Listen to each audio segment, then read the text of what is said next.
Hello everyone. तो last class में हम क्लास 6 कंप्लीट कर चुके थे, molecular orbital theory physical chemistry third year में, जो कि molecular orbital theory second unit है। इसमें हमने 6 क्लास कंप्लीट कर ली थी। आज हम क्लास 7 स्टार्ट करते हैं।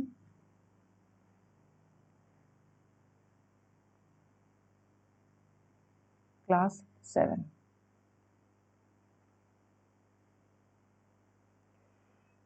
क्लास 6 तक मैंने आपको संकरित कक्षकों की मिक्सिंग कैसे होती है वो समझाया था। sp sp2 सबसे पहले मैंने sp3 के बारे में बताया था। sp3 में मिक्सिंग इस तरह से होती है।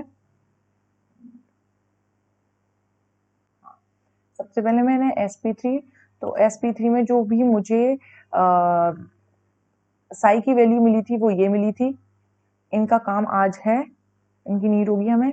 इसके अलावा sp2 में ये निकाले थे, और इसके बाद sp3 sp इन सभी की नीड आज हमें है। हमने क्या किया था, सभी में मिक्सिंग कैसे होती है ये देखा था। सबसे पहले मैं sp3 की बात करूँ तो sp3 में मिक्सिंग इस तरह से होती है। इसके बाद sp2 में मिक्सिंग इस तरह से होती है, sp2 की, और sp में मिक्सिंग इस तरह से होती है। अब मैंने थोड़ा इनको अच्छी तरह से समझने के लिए इनको पार्ट्स में डिवाइड किया है, क्योंकि वैसे तो मिक्सिंग के साथ साथ ही हमें जो गुणांक हैं उनके बारे में पढ़ना था, लेकिन थोड़ा अच्छे से समझ में आए इसके लिए पहले मैंने आपको मिक्सिंग समझाई। अब मैं एक एक संकरण को लेकर उसके गुणांकों का निर्धारण करूंगी और गुणांकों के बारे में आपको बताऊंगी। तो सबसे पहले हमने sp3 की मिक्सिंग देखी थी, क्योंकि वो थोड़ा टफ था, और धीरे धीरे हमने सिंपल वे में sp2 फिर sp के बारे में जाना। आज हम sp के गुणांक लेंगे, फिर sp2 के, फिर sp3 के। ठीक है, क्योंकि आप तीनों के साई की वैल्यू जानते हैं, मैं समझा चुकी हूँ। अब इनकी हेल्प से हम गुणांकों का निर्धारण करेंगे। ओके, तो हम स्टार्ट करते हैं सबसे पहले sp के लिए। तो हेडिंग ओके, सबसे पहले हम करेंगे sp संकरित कक्षकों के गुणांकों की गणना। ठीक है, अब मैंने जब sp संकरित कक्षक की मिक्सिंग करवाई थी, मिक्सिंग वाला टॉपिक पढ़ाया था, तो मैंने साई की वैल्यू आइडेंटिफाई की थी। तो ये साई की वैल्यू थी। अब इनको पहले मैं नोट कर देती हूँ कैसे आई थी। अगर आपको नहीं समझ में आया है तो लास्ट लेक्चर वीडियो को दोबारा से देखें, उसके बाद इस वाली वीडियो को देखें। ओके, ये साई वन इक्वल्स टू क्या आया था, a1 psi s plus b1 psi px, equation number थी ये फर्स्ट। इसके बाद psi 2 equals to a2 psi s plus b2 psi px, ये दो इक्वेशन हमने निकाली थी। ठीक है, अब इसमें हम कुछ कंडीशंस रखते जाएंगे, शर्त लगाते जाएंगे। शर्त अप्लाई करते करते हम लास्ट में गुणांकों को निर्धारित करेंगे। ठीक है, देखो सबसे पहले मैं आपको ये बता देती हूँ यहाँ a1 a2 b1 b2 क्या है। तो यहाँ a1 a2 b1 b2 ये क्या है, मिश्रण गुणांक। क्या है ये, मिश्रण गुणांक, जैसा कि आपको पहले ही नोन है। ठीक है, अब मैं इसमें सबसे फर्स्ट कंडीशन देखती हूँ। ठीक है, फर्स्ट कंडीशन में अगर बात करें तो फर्स्ट कंडीशन में स्टेटमेंट ये है कि जो एस कक्षक है, ठीक है, अब ये एस कक्षक है। अब मैं इसकी स्ट्रक्चर में जाके देखती हूँ। देखो एस पी है, ये हमने पी बनाया था, ये पी था और ये एस बनाया था। जब इनकी मिक्सिंग हुई तो एस वाला पी में मिक्स हो गया, तो ये जो एस कक्षक है इसका आधा आवेश घनत्व तो एस में ही और आधा पी में जाके मिक्स हो गया। तो स्टेटमेंट क्या है, क्योंकि एस कक्षक का आवेश घनत्व दोनों संकरित कक्षक जो एक संकरित कक्षक ये है और दूसरा संकरित कक्षक ये है, ठीक है। दोनों संकरित कक्षक कौन कौन से बने, sp, तो s कक्षक का योगदान इसमें भी है और इसमें भी। दोनों संकरित कक्षकों में बराबर बराबर विभाजित होता है, इसलिए हम इसके आवेश घनत्व को किस तरह से रिप्रेजेंट करेंगे वो देखो इन स्टेटमेंट आपके नोट्स में लिखी हुई है, उसे पढ़ते चलें और यहाँ सामने समझते चलें, क्योंकि अगर मैं थ्योरी को बार बार लिखूंगी तो थोड़ा लेंथी हो जाएगा, आप समझो। देखो मैंने क्या बोला है, क्योंकि s कक्षक का आवेश घनत्व दोनों s कक्षक और p की मिक्सिंग हुई थी, तो s p दो संकरित कक्षक बने थे, तो s कक्षक का आवेश घनत्व इस वाले में भी है और इस वाले में भी है। तो क्या लिखना है, क्योंकि s कक्षक का आवेश घनत्व दोनों संकरित कक्षकों में बराबर विभाजित है, इसीलिए उसके आवेश घनत्व को कैसे लिखेंगे, a1 square equals to a2 square equals to 1/2, ठीक है। देखो हमने a1 a2 ही क्यों लिया, b1 b2 क्यों नहीं लिया, क्योंकि देखो साई s कहाँ लगा है, साई s फॉर s कक्षक, ये भी s फॉर x, तो इसके गुणांक क्या है, a1 और a2, ओके ठीक है। अगर मुझे यहां से a1 इक्वल्स टू, मैंने a1 स्क्वायर भी a1/2 के बराबर है और a2 स्क्वायर भी 1/2 के बराबर है, तो मुझे a1 और a2 निकालने हैं, तो हम क्या कर देंगे, स्क्वायर का वहां चेंज रूट में हो जाएगा 1/2, इसे कह देंगे इक्वेशन नंबर 3, ठीक है। अब देखो सेकंड पॉइंट ये है कि जो साई1 तरंग फलन है, वेव फंक्शन है साई1, ये नॉर्मलाइज्ड होता है, नॉर्मलाइज्ड प्रसामान्यीकृत होता है, नॉर्मलाइज्ड होता है।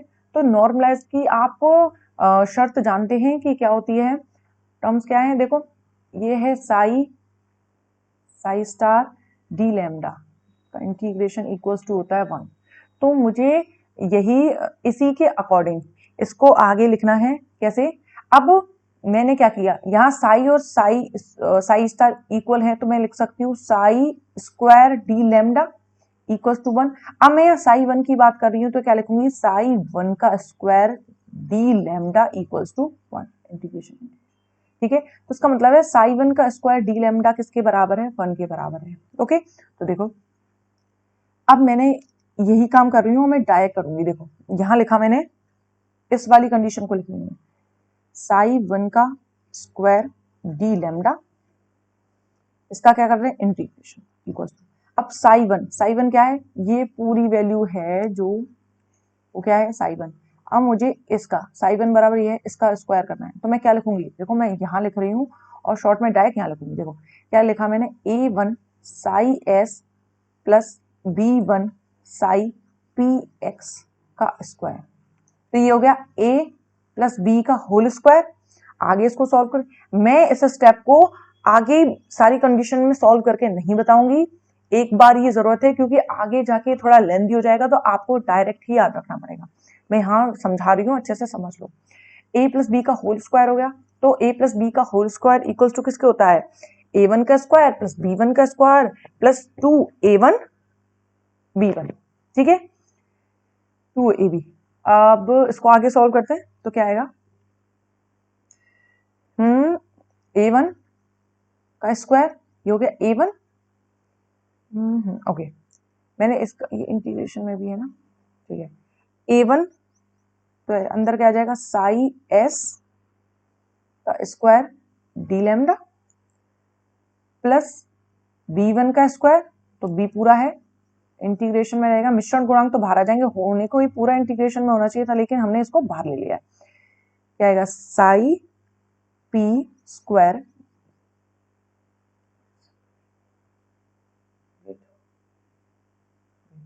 Sai p square d lambda, okay, ये हो गया a1 का स्क्वायर b1 का स्क्वायर, ओके। अब मुझे लिखना है 2a1, मैं यहां से इरेज कर देती हूँ,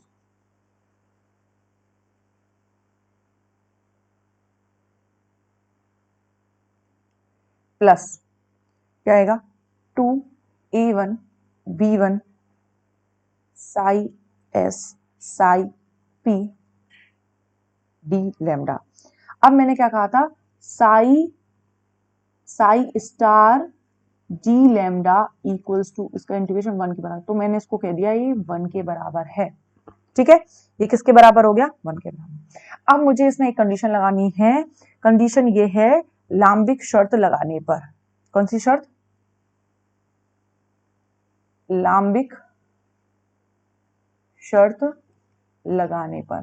क्या होगा लांबिक शर्त लगाने पर, आपको डायरेक्ट याद रखना है, लांबिक शर्त लगाने पर ये जो दोनों वैल्यू हैं वो किसके इक्वल हो जाएंगी, 0 के। और जब ये 0 के इक्वल हो गई तो ये पूरी टर्म किसके बराबर हो गई, 0 के। तो क्या होगा, a1 square psi integration psi s square plus b1 square integration psi b square d lambda, ये हो गया। अब मुझे सिर्फ इनके गुणांकों की जरूरत है, मैं पूरा लेकर नहीं चलूंगी, इसके ये वाला गुणांक और ये वाला गुणांक प्लस ये वाला गुणांक किसके बराबर है, 1 के। तो मैं क्या लिखूंगी, मैं लिखूंगी कि जो a1 स्क्वायर है और जो b1 स्क्वायर है वो किसके, 1 के। कब है, लांबिक शर्त लगाने पर। ठीक है, तो मैं इसे चाहूं तो डायरेक्ट भी, आप चाहो तो डायरेक्ट भी लिख सकते हो कि साई 1 तरंग फलन सामने नॉर्मलाइज्ड होता है, अतः इस पर लांबिक शर्त लगाने पर। डायरेक्ट आप इसको भी लिख सकते हो, ये पूरा स्टेप लिखने की आपको कोई नीड नहीं है। ठीक है, पर मैंने समझाने के लिए आपको लिख दिया है, नोट्स में नहीं लिखा है हुआ है, अगर आप चाहो तो उसमें नोट कर सकते हो। Okay, a1 square plus b1 square ये आ गया, a1 square plus b1 square equals to किसके आ गया, 1 के। अब देखो हमने a1 की वैल्यू क्या निकाली थी, a1 क्या था, a1 1/√2 था। तो इसकी वैल्यू में रख सकती हूँ, तो मैं लिख देती हूँ, क्योंकि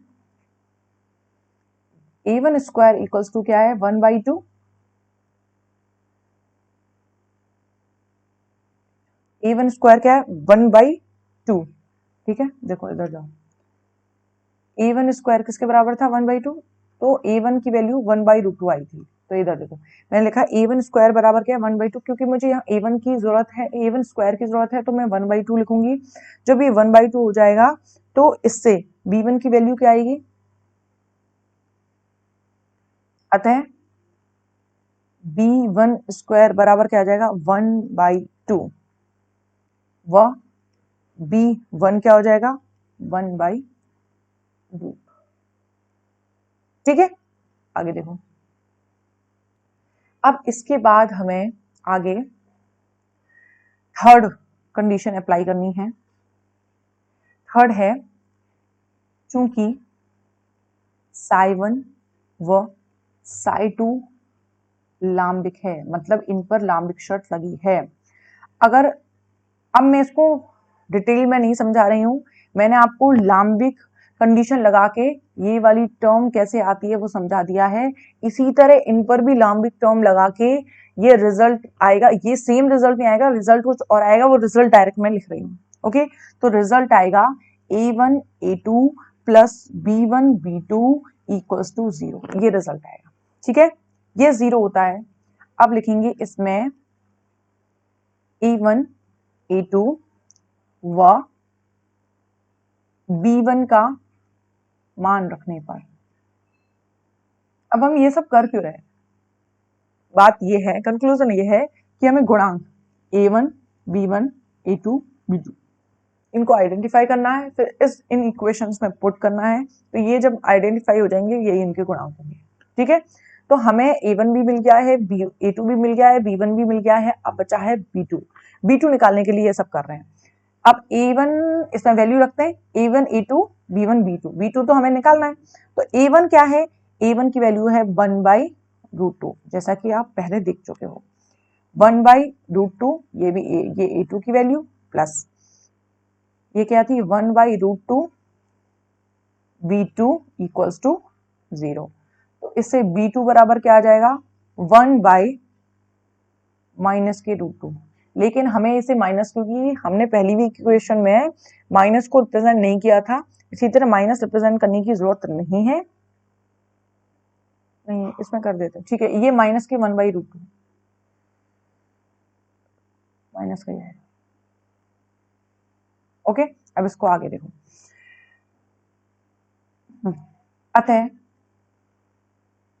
हमें दो फलन मिले हैं, साई 1 व साई 2। कौन कौन से थे? साई 1 इक्वल्स टू था A1 साई एस, तो A1 की वैल्यू क्या थी? 1/2 लिख दिया, साई एस लिख दिया, plus A1 psi S B1 psi P, तो B1 क्या आया था? 1/√2 साई पी इक्वल्स टू। ठीक है, तो हम क्या लिख सकते हैं? ये 1/2 1/√2 1/√2 ये इक्वल्स टू किसका हो जाएगा? Psi s plus psi P, equation number जो भी है। ठीक है, इसके बाद साई 2, इसमें 1/√2 साई एस हम इस इक्वेशन में पुट कर रहे हैं। कौन सी इक्वेशन थी? हमने ये लिखी थी, ये नोट की थी, इसमें पुट कर रहे हैं। साई एस 1/√2 साई बी, फिर तो क्या आ जाएगा? 1/2 साई एस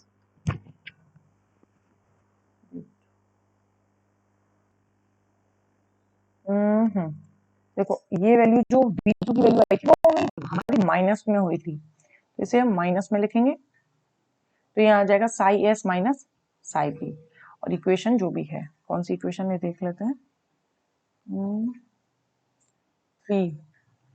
3 के बाद हाँ इसे 4 5 कर देते हैं, और इक्वेशन नंबर 5। तो इस तरह से हमने गुणांक को आइडेंटिफाई कर लिए। एक और बात, शायद मैंने यहाँ कुछ और बोल दिया था। देखो ये यहाँ पे ये कैसा आया, ये वैल्यू आई थी, मैंने A1 स्क्वायर की वैल्यू रखी, तो B1 स्क्वायर बराबर क्या होगा? 1 minus A1 square, A1 square 1 minus A1 क्या है? A1 स्क्वायर 1/2, तो 1/2 आएगा। ठीक है, तो मैं कुछ और बोल गई थी मिस्टेक से, तो वो यहाँ पर 1/2 ही है, फिर B1 स्क्वायर 1/2, तो B1 क्या आ जाएगा? 1/2। ओके,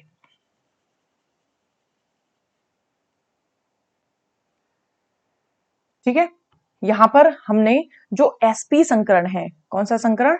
sp संकृत कक्षक हैं, उनके लिए हमने A1 B1 A2 B2 के गुणांक निकाले।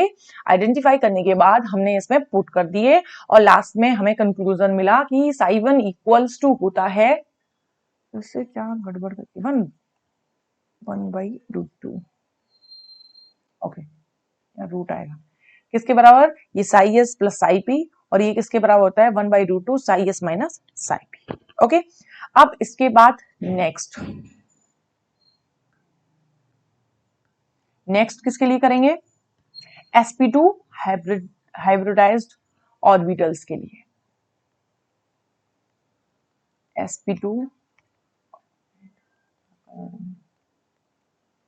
sp2 संकरित कक्षकों के लिए शॉर्ट में लिखते हैं। अब हम sp2 के लिए निकाल रहे हैं, तो सबसे पहले जो मैंने वेव फंक्शंस के फॉर्मूले निकाले थे, पहले उनको नोट कर लेते हैं। कौन कौन से थे? पहले मैं उनको एक बार आपको रिमाइंड करवाती हूँ। ये रहे, ये 3 इक्वेशंस आई थी, साई sp2 स्क्वायर 1 2 एंड 3, इनको नोट करते हैं।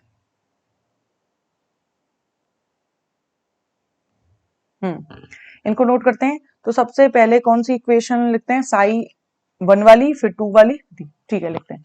अब मैं 1 ही लिख रही हूँ, sp2 वगैरह नहीं लिख रही हूँ, क्योंकि हमें पता है sp2 के लिए काम कर रहे हैं। साई 1 बराबर क्या था? A1, उसी से लिखते हैं, A1 psi s plus B1 psi p x plus C1 psi p y. इसके बाद A2, देखो कैसे लिखा था मैं, ये लिख देते हैं, पहले मैं psi s psi p x psi p y ये लिखा था, फिर A2 B2 C2। Okay, same as psi s psi p x psi p y, A3 B3 and C3। Clear? Equation first, equation second and equation third. अब सबसे पहले वही condition लगाएंगे कि एस कक्षक है, मैं दोबारा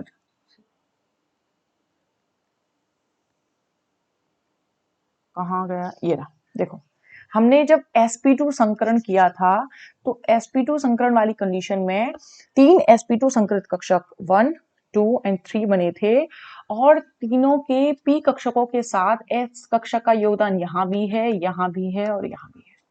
ठीक है, तो s कक्षक का आवेश घनत्व तीनों sp2 संकरित कक्षकों में है।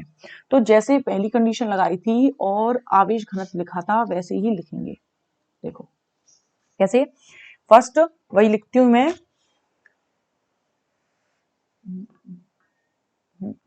ओके।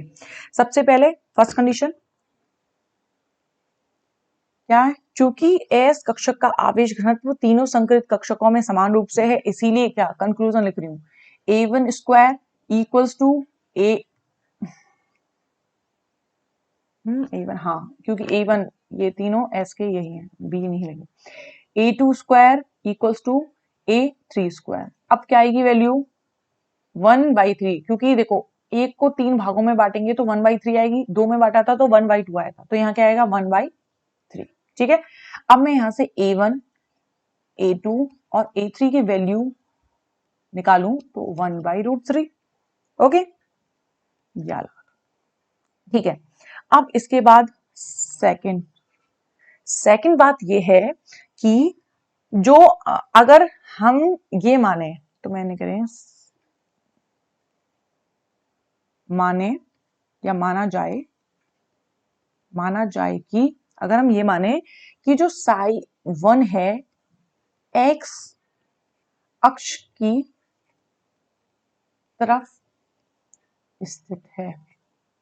हम क्या मान रहे हैं, ये जो psi1 बना है, पहला जो कक्षक बना है, पहला जो कक्षक, यहाँ sp2 कक्षकों की बात हो रही है, psi1 psi2 psi3, जो पहला कक्षक sp2 बना है जिसके वेव फंक्शन को हमने psi1 से रिप्रेजेंट किया है, ये x अक्ष पर स्थित है। जब ये x अक्ष पर स्थित है तो ये दोनों x अक्ष पर स्थित नहीं होंगे, तो क्या कहेंगे, जब ये psi1 x अक्ष की तरफ स्थित है तो हम कह सकते हैं तो कक्षक py का इसमें अंशदान या फिर कंट्रीब्यूट, अंशदान कैसा होगा, शून्य होगा। मतलब जो psi1 x अक्ष पर स्थित है तो जो py कक्ष जो x अक्ष पर स्थित नहीं है तो उसके लिए हम py ले लेते, px और py दो लिए थे। जब एक लिया है कि एक x अक्ष पर है, psi1 x अक्ष पर है, तो हम ये मानेंगे कि उसके अलावा अगर py का योगदान इसमें देखा जाए तो py का योगदान इसमें नहीं होगा। ठीक है, तो इससे कंक्लूजन निकलेगा कि C1 की वैल्यू क्या हो जाएगी 0, मतलब C1 मिश्रण गुणांक की वैल्यू क्या आएगी 0। इसका मतलब है, जैसे ये देखो, इस इक्वेशन को देखो, ठीक है, हमने इस इक्वेशन में ये C1 है, इसकी वैल्यू को 0 कर दिया है। रीजन ये है, हम ये कह रहे हैं कि जब वो psi1 का निर्माण हो रहा था तो ये x अक्ष पर स्थित बनता है, ये जो कक्षक बना है, संकरित कक्षक बना है, वो x अक्ष पर बना है, और x अक्ष पर होने के कारण px का तो योगदान अच्छी प्रकार से है, लेकिन py का योगदान नहीं है। जब py का योगदान ही नहीं है, इसका अंशदान नहीं है, तो मिश्रण गुणांक क्या है, मिश्रित होने पर प्राप्त होता है, तो मिश्रण गुणांक इसका क्या हो जाएगा 0। तो हमने C1 की वैल्यू को 0 निकाल लिया। ठीक है, अब आगे, अब देखो, अब हम सेकंड तो इसमें हो गया, सेकंड हो गया ना, हाँ, थर्ड पॉइंट है वही, सबसे पहले C1 पर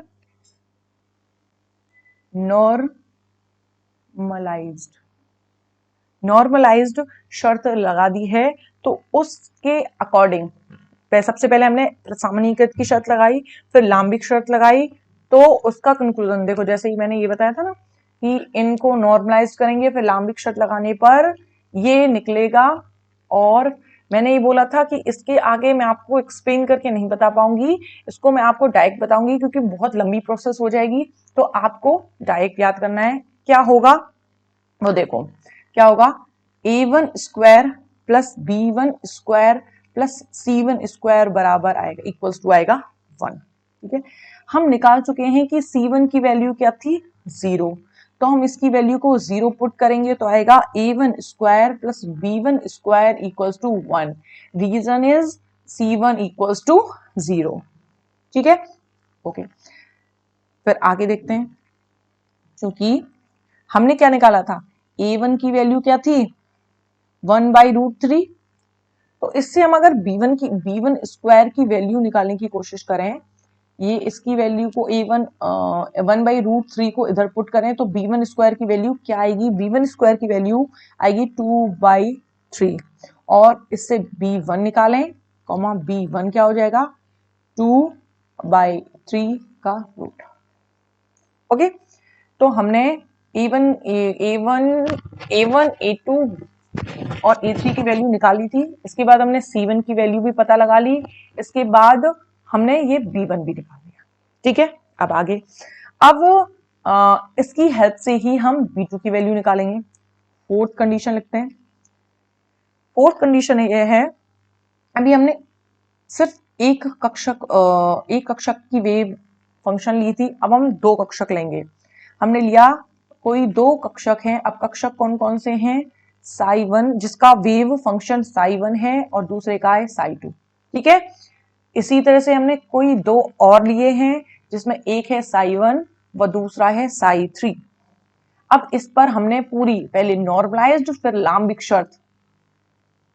शर्त ये सब लगाएंगे। तो उसके बाद हमें जो कंक्लूजन मिलेगा वो, सबसे पहले मैं इसके लिए लिखती हूँ। इसके लिए जो इक्वेशन आएगी वो है A1 A2 plus B1 B2 plus C1 C2 equals to 0। Okay, हम C1 की वैल्यू निकाल चुके हैं। C1 0 था तो ये टर्म 0 हो जाएगी, तो आएगा A1 A2 plus B1 B2 equals to 0। Okay, तो ये तो इसके लिए हो गया। अब इसके साइड में मैं लिख देती हूँ इस वाले के लिए। देखो, इसके लिए इक्वेशन है, यहाँ हमने A1 A2 लिया था क्योंकि साई1 साई2 था। अब साई3 के लिए A3 लेना पड़ेगा। देखो क्या, A1 A3 B1 B3 plus C1 C3 equals to 0। C1 की वैल्यू 0 थी तो क्या आ जाएगा A1 A3 B1 B3, मैंने B2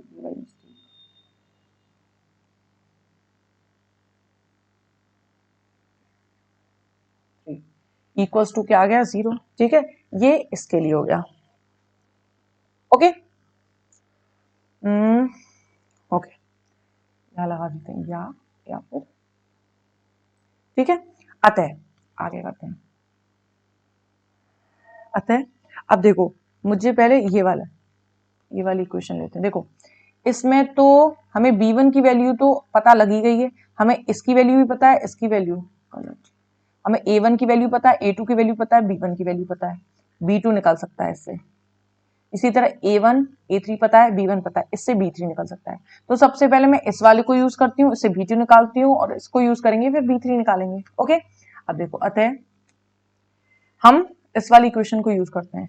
अब मुझे इससे B2 निकालना है, तो B2 के क्या होगा, ये ट्रांसफर होकर इधर चला जाएगा, माइनस में हो जाएगा। B2 निकालना है तो B1 अपॉन में चला जाएगा।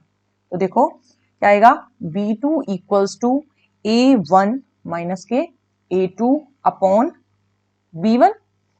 पुट करो A1 A2 और B1 की वैल्यू को, तो क्या आएगा माइनस के 1/3। A1 A2 की वैल्यू हो गई, ओके, अपॉन रूट। अब देखो, ये मैंने माइनस तो है, ये 1/3, क्योंकि हमें पता है A1 की वैल्यू क्या थी 1/√3 मल्टीप्लाई 1/√3, तो किसके 1/3 के बराबर हो गया, तो मैंने 1/3 डायरेक्ट लिख दिया।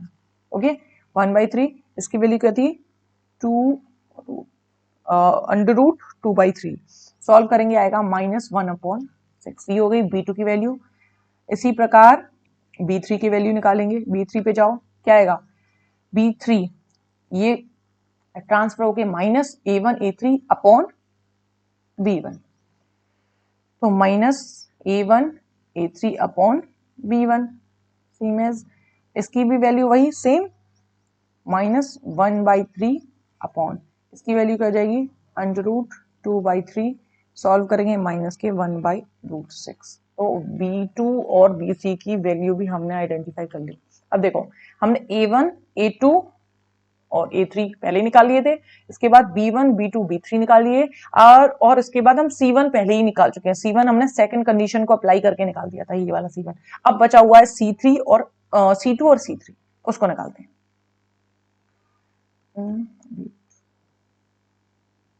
अब हमें C3 निकालना है, उसके लिए अब हम फिफ्थ कंडीशन लगाएंगे। देखते हैं कौन सी कंडीशन लगा चुके हैं हम। 4 लगा चुके हैं। अब फिफ्थ कंडीशन अप्लाई करते हैं। अब फिफ्थ कंडीशन में हम क्या करेंगे, जो psi2 है, psi2 की वही प्रसामान्यीकृत शर्त लगाने पर, वही डायरेक्ट कंक्लूजन याद रखना है, क्या होगा, A1 स्क्वायर क्या होगा, A1 square plus B1 square plus C1 square equals to आएगा 1। ओके, अब आगे सॉल्व करो।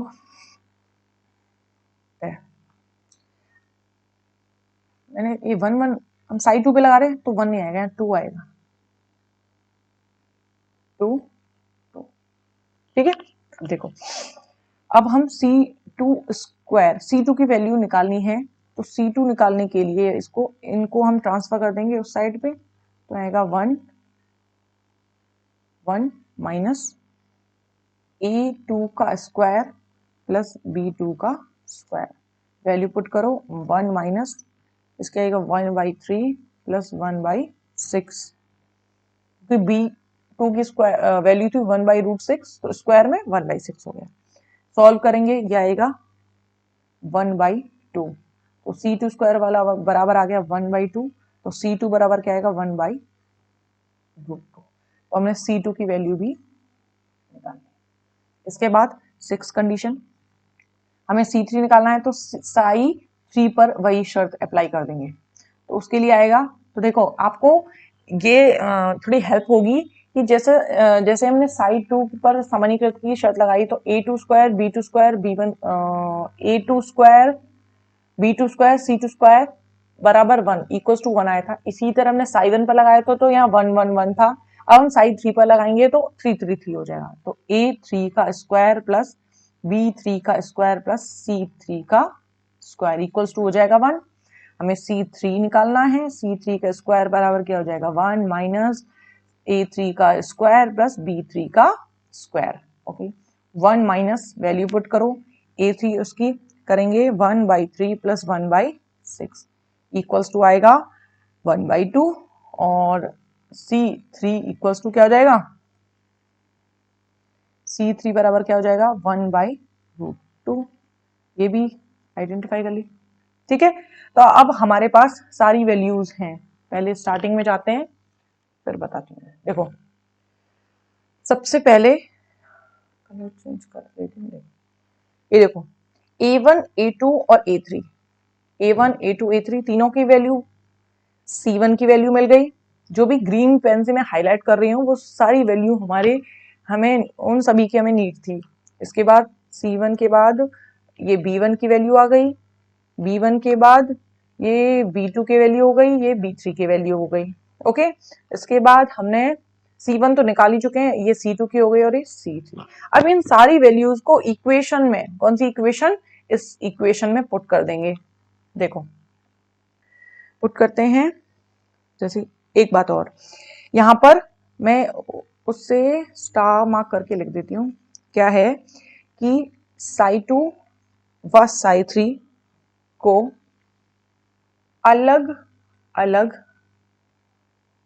प्रदर्शित करने के लिए C3 का मान, देखो मैं यहाँ पे एक चीज हाईलाइट कर रही हूँ, ये प्लस और माइनस में ले सकते हैं।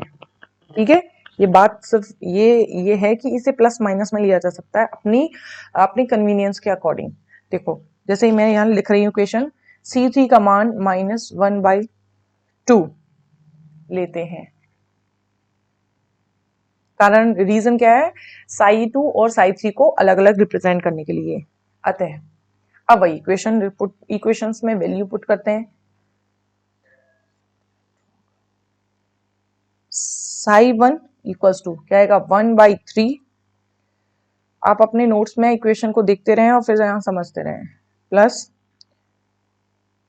2/√2/3 साई पी एक्स, इक्वेशन 1 नहीं, कौन सी इक्वेशन है अब, जो भी है देख लेना इक्वेशन।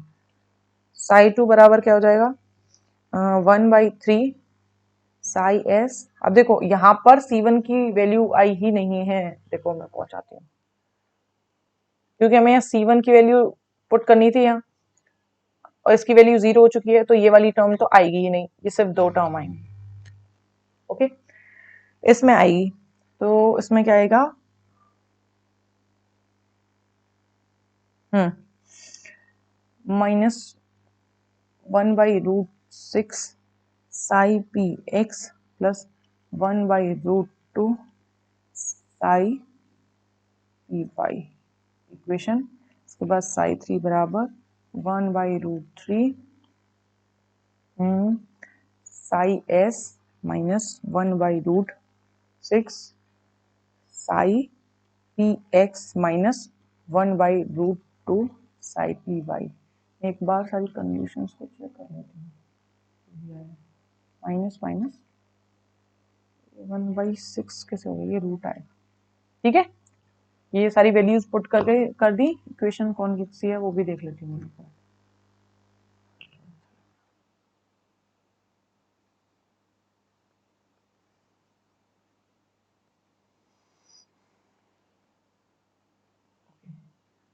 4 कौन सी थी, 3 के बाद 4 5 6, 4 5 6।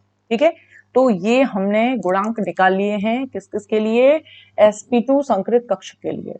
sp की अगर हम तुलना करके देखें, थोड़ा sp2 के लिए थोड़ा लेंदी है, इसके बाद हम निकालते हैं sp3 संकृत कक्ष के लिए। नेक्स्ट स्टार्ट करते हैं sp3 संकृत कक्ष।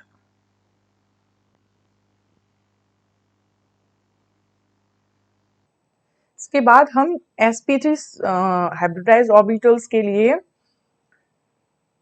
जो मिश्रण गुणांक थे उनको आइडेंटिफाई करते हैं। लिखते हैं अब sp3 संकृत कक्षक।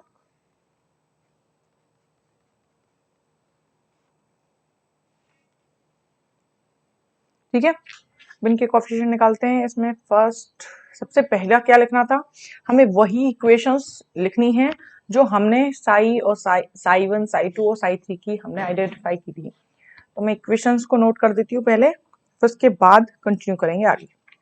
ओके, तो आएगा psi 1 equals to A1 psi 2s plus B1 psi 2px। अब यहाँ s px है, ये 2 बता रहे हैं कि ये सभी समान ऊर्जा स्तर के थे, हमने बाहर वाले कक्षकों का हाइब्रिडाइजेशन करवाया है 2s 2p। ठीक है ना, 2s 2p में ये s और इसके s3 ये हो गए, इसका नाम हो गया 2px 2py और 2pz। सिर्फ ये बताया, चाहे तो 2 को हम हटा भी सकते हैं, लिख भी सकते हैं, कुछ भी।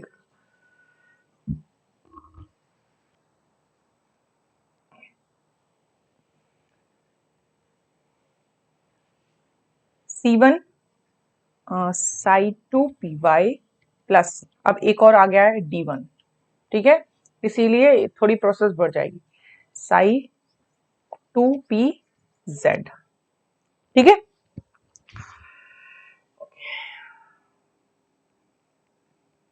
पहले मैं लिख लेती हूँ, देखो साई 2ss के लिए, साई 2px के लिए, py के लिए, pz के लिए। अब क्या लिखेंगे, A2 B2 C2 D2, थोड़ा इजी हो जाएगा ऐसे। ठीक है, सेम है साई 3 के लिए, क्या लिखेंगे, वही पहले psi s psi p x psi p y और साई पी जेड। तो यह क्या लिखेंगे, A3 B3 C3 और D3। ओके, साई 4 के लिए Sai 2s, Sai px, Sai py और Sai pz। A4, B4, C4, D4। अब मुझे सभी के कोफिशिएंट गुणांक निकालने हैं, मिश्रण गुणांक A1, B1, C1, D1, A2, B2, C2, D2, A3, B3, C3, D3 और A4, B4, C4, D4, ये सब निकालने। ओके, अब आपको ये सब पहले से पता है कि A, B, C और D क्या है। ये क्या है? मिश्रण गुणांक, मिक्सिंग कॉफिशिएंट, मिश्रण गुणांक है। ठीक है, शर्त लगाना स्टार्ट करते हैं। वही एस कक्षक है, एस कक्षक का योगदान पी के सभी कक्षकों में है, तीनों कक्षकों में है। तो तीनों कक्षकों में है तो जो एस कक्षक है वो तीनों जो संकृत है उनमें बटा रहेगा। मतलब कितने संकृत कक्षक बन रहे हैं? 4 बन रहे हैं ना। sp3 इसका मतलब क्या? एक s के 3 p के। तो जब 4 कक्षक मिलेंगे तो 4 कक्षक बनेंगे, sp3, sp3 और sp3, ये सब बनेंगे। तो इन सभी चारों में योगदान है, तो हम एक s कक्षक को इन चारों में बांटेंगे तो सबकी वैल्यू क्या आएगी? 1/4, 1/4, 1/4, 1/4। किसके? आवेश घनत्व की वैल्यू। तो वही लिखनी है मुझे।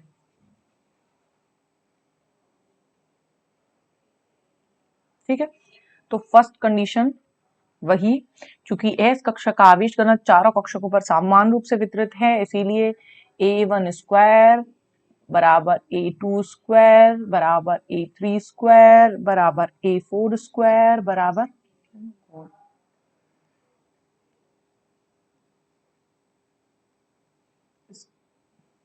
Square equals to 1/4।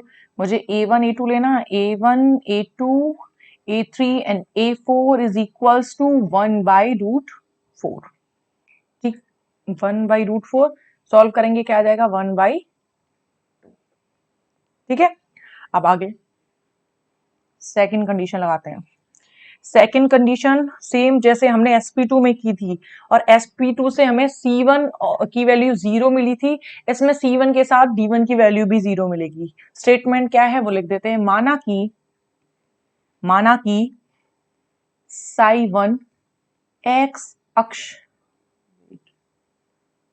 x अक्ष पर है, अतः जो psi 2py है वह और psi 2pz है। तो जो एक मिनट, जो px है उसका तो योगदान होगा, लेकिन py और pz का योगदान नहीं होगा। हम क्या मान रहे हैं? जो कक्षक बना है कौन सा? sp3, और sp3 में वो जिसका तरंग फलन वेव फंक्शन है psi1, उस वो इसको हमने माना x अक्ष पर, तो इसमें उन सभी का योगदान होगा जो x अक्ष पर होंगे। जो x अक्ष पर नहीं है उनका योगदान नहीं होगा। तो x अक्ष पर कौन कौन है? ये दोनों नहीं है, तो इनका योगदान नहीं होगा। तो इसी के बेसिस पर जब इन दोनों का योगदान है ही नहीं तो इनके गुणांकों का भी योगदान नहीं होगा। तो इसका गुणांक क्या था? c1, इसका गुणांक क्या था? d1, तो इन दोनों का भी योगदान नहीं होगा। तो इन दोनों की वैल्यू क्या हो जाएगी? 0। ठीक है, जब इनकी मिक्सिंग हो ही नहीं रही है, इनका कोई योगदान ही नहीं है, तो इनकी वैल्यू 0। क्या होगा? का फलन psi1 में कंट्रीब्यूट नहीं करता है, अंशदान नहीं है, इसका कोई कंट्रीब्यूशन नहीं है, इसीलिए अंशदान नहीं है। अतः डायरेक्ट में लिख रही हूं, क्या लिखेंगे?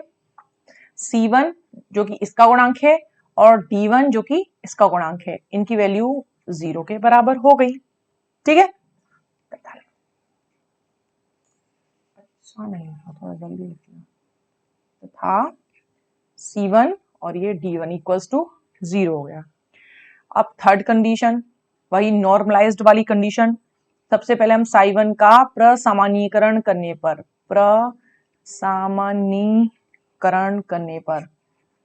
प्रसामान्यीकरण किया तो डायरेक्ट आपको इक्वेशन याद रखनी है। हमने क्या किया था पहले? तो प्रसामान्यीकरण के सबसे पहले क्या किया था? psi1 Sai star d lambda का इंटीग्रेशन 1 के बराबर होता है, ये वाली कंडीशन। फिर लैम्बिक वाली शर्त लगाने पर तब हमें इक्वेशन मिली थी, याद होगा आपको। नहीं याद तो थोड़ी वीडियो को बैकवर्ड जाके देखिए, समझ में आ जाएगा। ठीक है, अब साई वन का सामान्यीकरण कर दिया तो डायरेक्ट जो इक्वेशन आएगी वो मैं लिख रही हूँ। क्या इक्वेशन आएगी यहाँ पे, a1 का स्क्वायर प्लस b1 का स्क्वायर इक्वल्स टू 1। अब आपको याद रखना है, साई वन का रखने पर ये आ रहा है, साई टू का करेंगे तो a2 का स्क्वायर b2 का स्क्वायर बराबर 1। इसी तरह साई थ्री का करेंगे तो a3 का स्क्वायर, अरे एक मिनट एक मिनट एक मिनट, उसको मैं उसी वक्त बताऊंगी, ज्यादा शॉर्ट।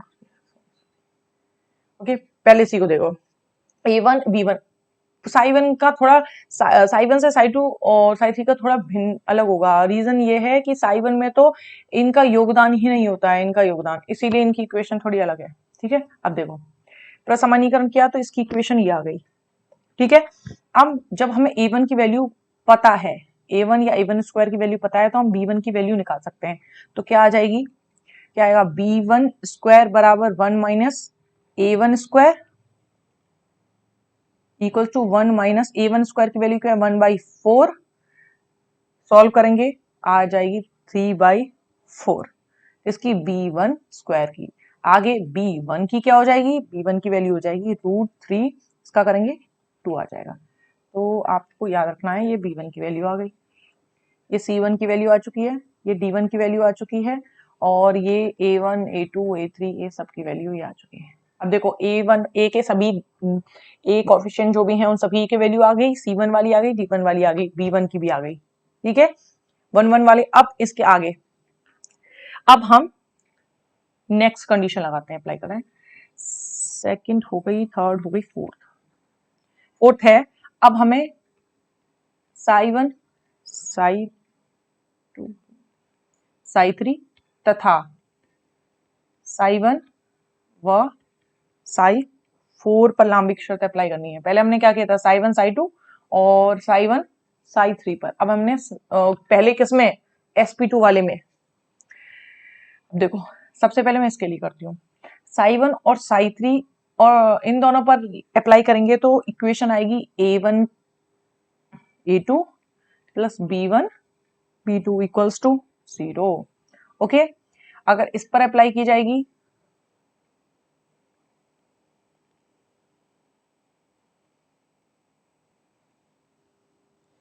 ये वाली, तो हमने साई वन वाली कंडीशन लिख दी है।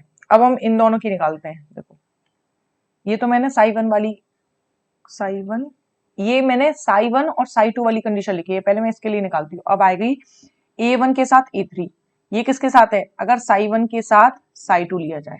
ठीक है, हमें ये दोनों शर्त इन दोनों पर लगानी है, लांबिक शर्त, इनसे ही रिजल्ट निकाला है, तो पहले इसको हाईलाइट कर देते हैं। ये है इसके लिए, तो b1 b3 0। ये मैंने इसीलिए लिखा कि इसके बेसिस पर इन दोनों के लिए इक्वेशंस निकाली जा सकती हैं। Same as a1 a4 b1 b4 equals to 0 आ गया। अब आगे देखो, अतः अब देखो ये हमें b1 की वैल्यू मिल गई है। अब देखो हम b2 की भी निकाल सकते हैं, b3 की भी निकाल सकते हैं और b4 की भी निकाल सकते हैं। ठीक है, अब हम तीनों की इक्वेशंस को निकालते हैं। तो देखो b2 बराबर b3 के बराबर b4 क्या आएगा, सभी को एक साथ निकाल रहे हैं तो माइनस, देखो क्या हो रहा है, यही तो अलग हैं, ये तो सब वैल्यूज सेम है, तो वही करेंगे, डायरेक्ट वैल्यू रखेंगे। क्या आएगा देखो, इसको, इसकी भी वैल्यू क्या है 1/2, इसकी भी 1/2 1/2 1/2 1/2 और 1/2।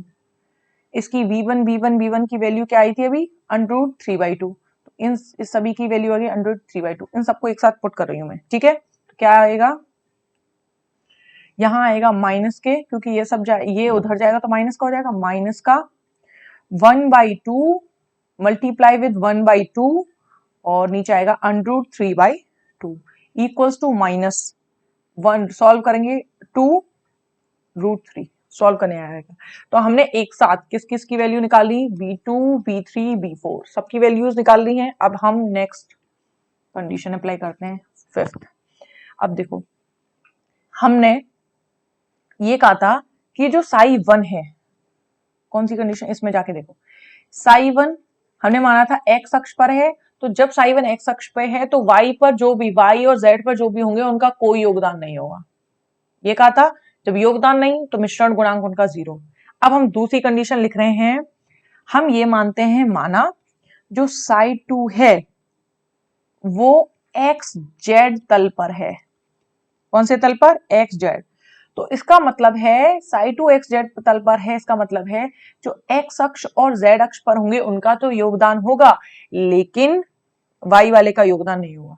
तो इसका मतलब ये है कि हम लिखेंगे पी वाई का, जो y p y y x और जेड पर उपस्थित नहीं है, तो पी वाई का साई 2 में कंट्रीब्यूशन, साई 2 में अंशदान या कंट्रीब्यूशन नहीं होगा। तो डायरेक्ट लिखो पी वाई, साई 2 में पी वाई, जाओ इधर साई 2 वाले में पी वाई, इसका योगदान नहीं है तो उसका गुणांक क्या है? C2। तो इसकी वैल्यू क्या रख देंगे हम? 0 रख देंगे। तो हमने डायरेक्ट लिख दिया है C2 इक्वल्स टू 0। मिल गया? ठीक है, अब आगे चलो।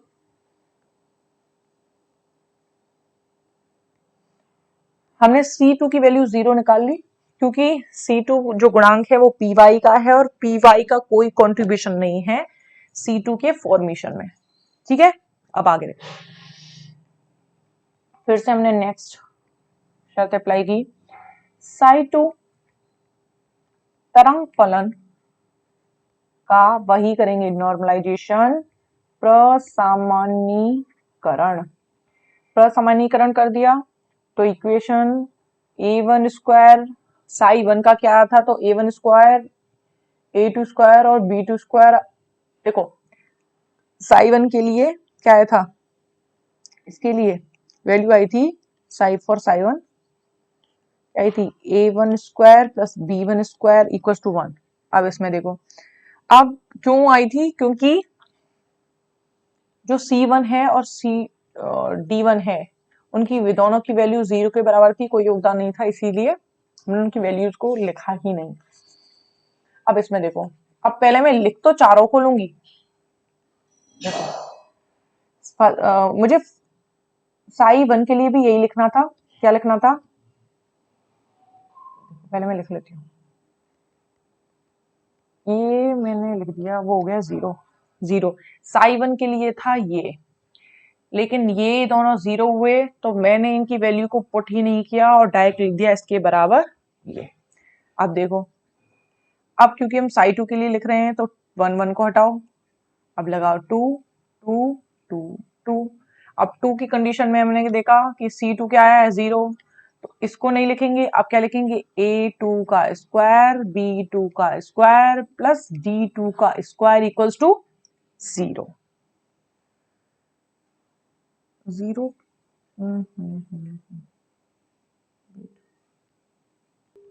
इसमें 0 नहीं आएगा, क्योंकि जब हम लांबिक शर्त लगाते हैं तब हम 0 करते हैं, या प्रसमानीकरण है वो एक के बराबर होता है। फॉर्मूला था ना, psi psi star d lambda integration equals to 0, ये था ना, तो 1 के बराबर है। हमने सिर्फ प्रसमानीकरण किया है। ठीक है, अब हमने ये कर दिया, 1 आ गया। आगे देखो,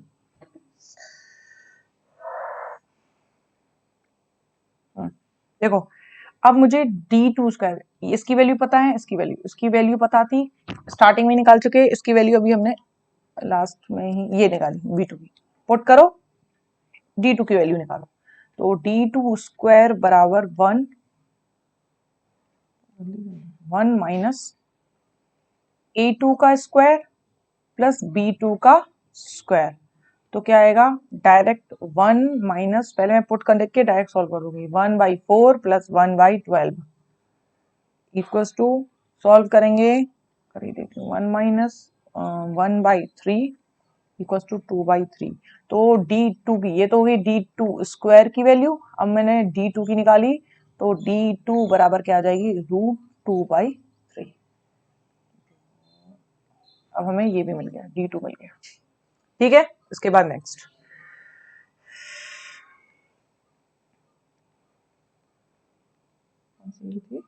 सिक्स 7। देखो 7 में हम क्या करेंगे? इसी प्रकार साई 2 व साई 3 तथा साई 2 व साई 4। अब क्या लगाएंगे, लाम्बिक शर्त। कौन सी, लाम्बिक शर्त। क्या आएगा, A2 A3 plus B2 B3 plus, नहीं चल रहा ये,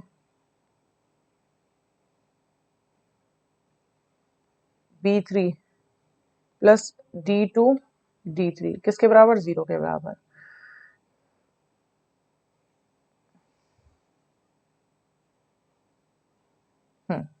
A2 A3 B2 B3 और D2 D3। C क्यों नहीं लिया है, क्योंकि उनकी वैल्यू C1 C2 दोनों ही 0 हो चुके हैं। इसके अलावा A, ये तो 2 और 3 के लिए, 2 4 के लिए लिखते हैं A2 A4 B2 B4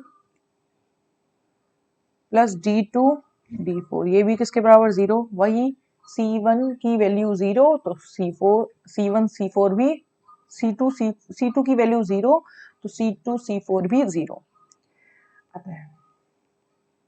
आगे देखो D3 बराबर होगा D4 के। क्यों, हमें देखो ये वैल्यूज निकालनी है। इन वैल्यूज को निकालने के लिए ये तो ट्रांसफर हो जाएंगे इधर और ये अपॉन में चले जाएंगे, तो इन सब की वैल्यू सेम है तो हम एक साथ निकालेंगे। बराबर क्या हो जाएगा, माइनस के, पहले मैं सॉल्व कर देती हूँ, minus A2 A3 plus B2 B3 upon D2 बराबर ही आएगी। तो 1/4 प्लस 1/12 अपॉन √2/3। सॉल्व करो, आएगा 1/√6। किसकी value, D3 equals to D4 की वैल्यू। या ठीक है, अब आगे देखो। अब इसके बाद हमें D3 D4 इनकी वैल्यू मिल गई, C1 C2 की मिल गई, A की सभी वैल्यू मिल गई, B की भी सभी वैल्यू मिल गई। अब बचे हैं C3 C4, उनकी वैल्यूज निकालनी है। तो उनके लिए नेक्स्ट 8वीं शर्त लगाते हैं।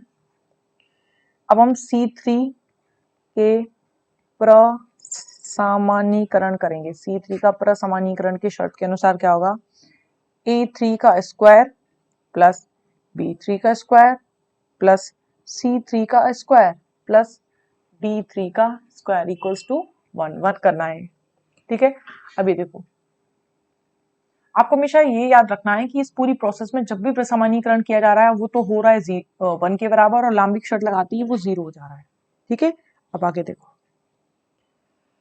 इसकी वैल्यू पुट करते हैं 1/4, इसकी वैल्यू 1/12, इसके लिए तो हमें निकालना है, और इसकी वैल्यू क्या थी, अभी निकाली 1/6।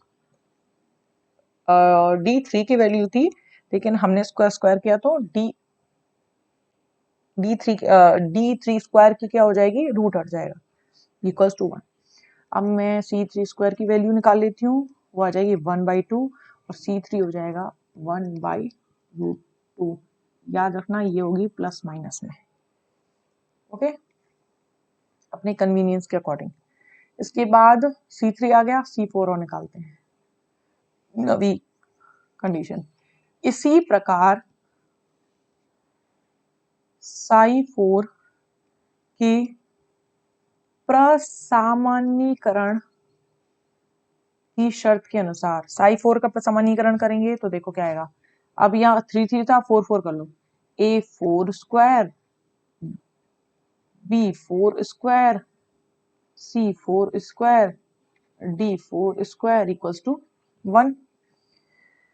सबकी वैल्यू A4 पता है, B4 पता है, निकाल चुके हैं, C4 निकालना है, D4 निकाल चुके हैं, D4 अभी निकाला था ना, ये रहा D4 निकालना है, D4 निकाल चुके हैं, तो C4 निकालने के लिए क्या करेंगे, डायरेक्ट मैं लिख रही हूँ C4 बराबर आएगा 1/√2, और वो भी किसके, माइनस के। ठीक है, अब ये जो भी मैंने इक्वेशंस A1 की चारों वैल्यू, B की चारों वैल्यू, C की चारों वैल्यू और D की चारों वैल्यू, उन सभी को हम पुट करेंगे कौन से वाले इक्वेशंस में, इन वाले इक्वेशंस में। ठीक है, कौन से वाले, इन वाले में। इनको सबको 1 2 3 4 लिख देती हूँ। तो अब हम लिख देंगे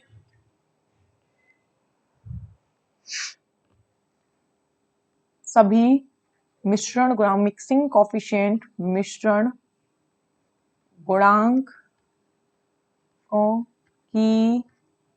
की वैल्यूज में का मान समीकरण 1, 2, 3 व 4 में रखने पर क्या होगी। सबसे पहले साई 1 के लिए रखते हैं।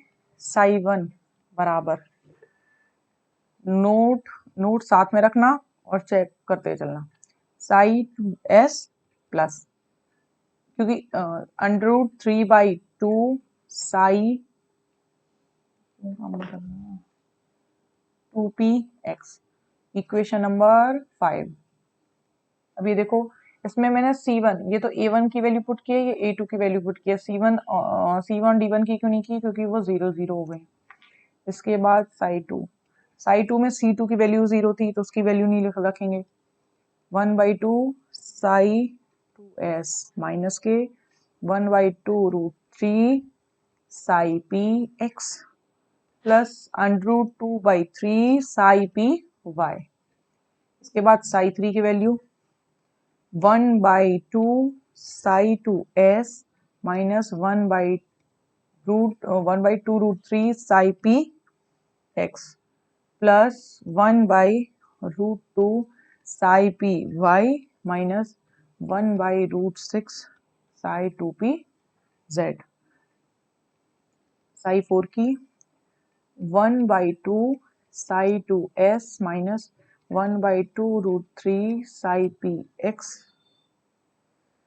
Plus 1/√2 Sai py minus 1/√6 Sai 2pz। ठीक है, इस तरह से हमने सभी के मिक्सिंग कॉफिशिएंट की वैल्यू निकालकर सभी को उनके इक्वेशंस में वेव फंक्शन वाली इक्वेशन में पुट कर दिया। ओके, इसके बाद 2 छोटे छोटे टॉपिक और बचे हैं, उसे भी इसी लेक्चर वीडियो में कंटिन्यू करते हैं। आज ये यूनिट कंप्लीट हो जाएगी। तो स्टार्ट करते हैं।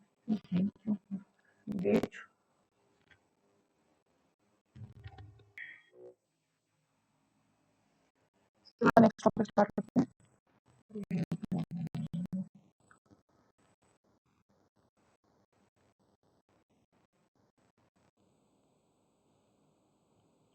इसके बाद नेक्स्ट टॉपिक है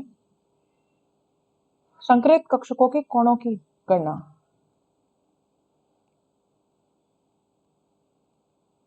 संकरित कक्षकों के कोणों की गणना।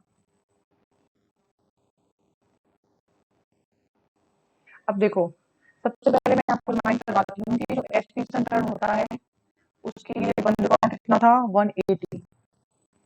sp2 के लिए कितना था, सभी जानते हैं 120। और sp3 के लिए कितना, 109 डिग्री 28 मिनट्स, यही था।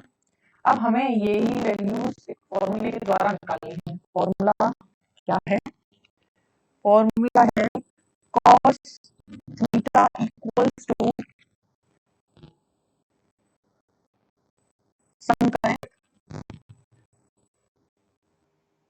कक्षक का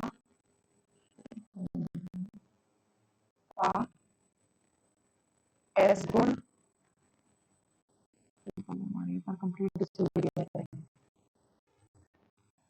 एंड माइनस में 1 माइनस संकरित कक्षक का। ये फॉर्मूला है, इसको पुट करके हम वैल्यूज निकालेंगे। ठीक है, अब निकालते हैं। सबसे पहला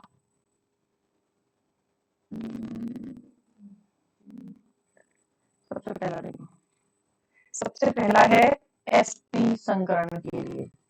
एसपी संकरण में जो पदार्थ जो कंपाउंड बनता है उसके लिए बंद कोण कितना होता है वो निकालते हैं।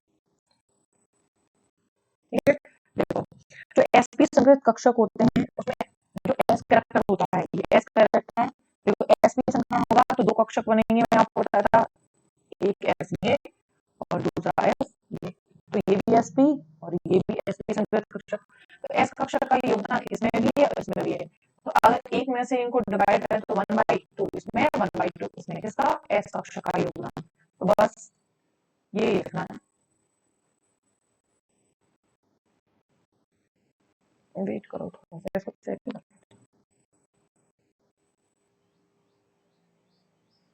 एसपी संकट के लिए देखो अब मैं क्या करती हूँ, देख हमने क्या, अगर मैं योगदान देखूं तो एसपी संकरित कक्षक, जो कक्षक बनेंगे में एस कक्षक का योगदान कितना है? कक्षक का योगदान अभी कितना निकाला था हमने? 1/2 1/2। इसी को पुट करो इसमें, तो कॉस थीटा बराबर माइनस के 1/2 अपॉन 1 माइनस 1/2। सॉल्व करो, माइनस के 1/2, 1 में से 1/2 गया तो 1/2 मल्टीप्लाई ऊपर पहुंचा दिया 2/1, 2 से 2 गया, क्या बचा? -1। तो कॉस थीटा की कौन सी वैल्यू है जो माइनस, मतलब थीटा कौन सा कोण है जब वैल्यू -1, तो क्या होता है? तो थीटा बराबर क्या हो जाएगा? 180। कॉस 180 डिग्री की वैल्यू -1 होती है, इसलिए थीटा की वैल्यू क्या आ गई?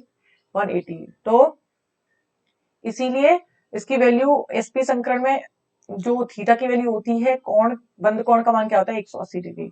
इसी के बाद सेकंड निकालते हैं।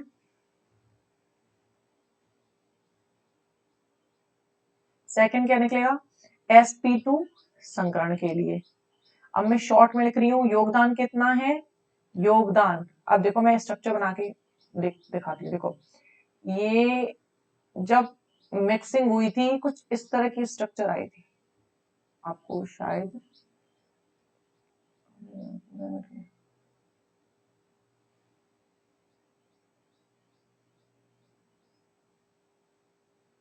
इस तरह की, ये भी sp2, तीन कक्षक, तीनों के नाम sp2 sp2। अब एक एस कक्षक का योगदान इसमें भी है, इसमें भी है, इसमें भी, मतलब एक एस कक्षक को हमें 3 भागों में बांटना है, तो 3 क्या होगा योगदान? 1/3। बस यही देखना है। मैं इसे पिन से नहीं, तो योगदान कितना है?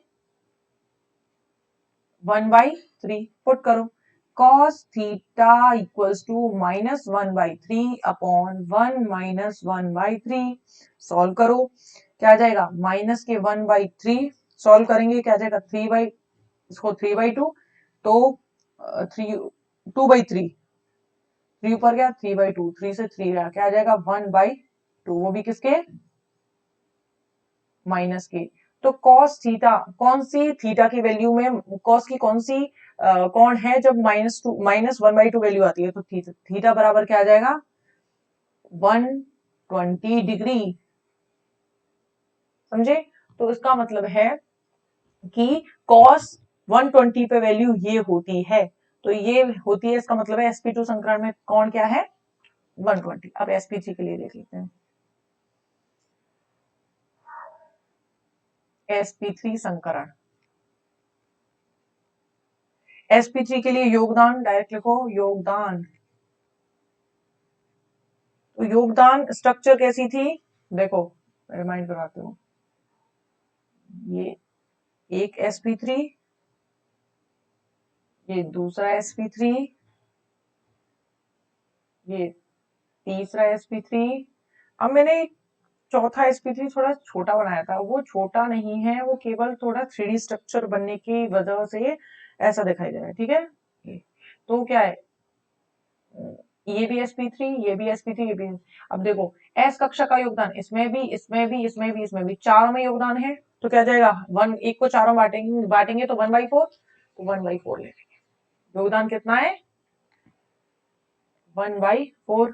बस वैल्यू पुट करो, cos थीटा बराबर माइनस के 1/4 अपॉन 1 माइनस 1/4। सॉल्व करो, ये माइनस के 1/4 ये आ गया, अपॉन में क्या आएगा?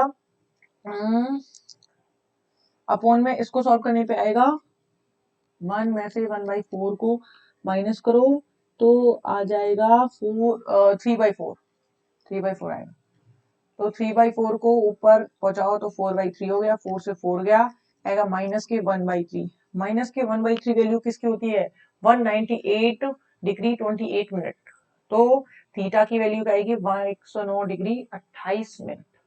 109 डिग्री 28 मिनट वैल्यू आएगी। जब हम कॉस थीटा की वैल्यू कॉस 109 डिग्री 28 मिनट की वैल्यू देखते हैं तो वो ये आती है। ठीक है, तो इससे हेंस प्रूव कि जो थीटा की वैल्यू होती है sp2 और sp3 में रेस्पेक्टिवली कितनी होती है? 180, 120 एंड 109 डिग्री 28 मिनट। ओके, अब इसके बाद एक टॉपिक और है, छोटा सा है, उसको और समझ लेते हैं। टॉपिक क्या है वो लिख देती हूँ। MO तथा VB मॉडल की तुलना, MOT और VBT की तुलना।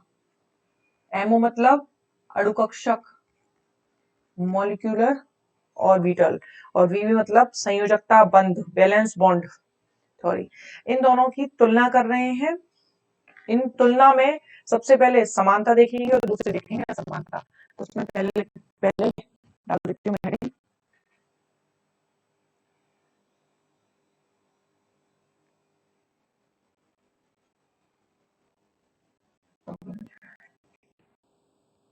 समानता, समानता दोनों सिद्धांतों की क्या थी?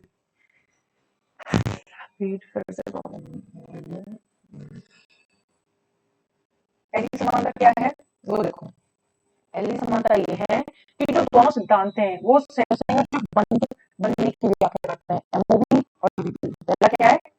दोनों की समानता ये है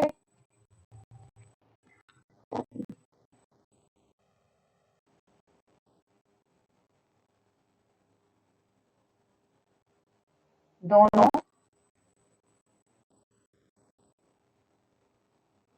सहसंयोजक बंध बनने की व्याख्या करते हैं। ठीक है,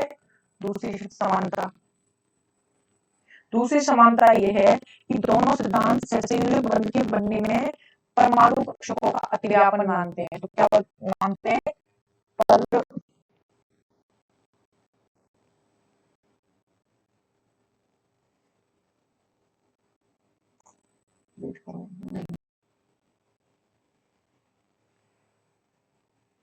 दोनों अतिव्यापन को मानते हैं, परमाणु कक्षक के अतिव्यापन को मानते हैं। ये दोनों ही मॉडल मानते हैं कि जब भी कोई बंध बनता है उस समय परमाणु कक्षकों में अतिव्यापन होता है। तीसरा है कि अतिव्यापन करने वाले जो कक्षक होते हैं वो सममित तथा ऊर्जाओं की मान दोनों ही सिद्धांतों में कैसे होनी चाहिए? लगभग समान। पहला तो कक्षक सममित और ऊर्जा जो अतिव्यापन कर रहे हैं, ये दोनों ही मॉडल इस बात को मानते हैं। ये सिद्धांत ये बताते हैं कि जो सहसंयोजक बंध होते हैं वो सहसंयोजक प्रकृति के होते हैं, दिशात्मक। नेक्स्ट पॉइंट ये है कि दोनों ही सिद्धांतों के अनुसार जो इलेक्ट्रॉन घनत्व है वो बंधित परमाणु के नाभिकों के मध्य में रहता है। मतलब ये घनत्व है दोनों के नाभिकों के मध्य। इन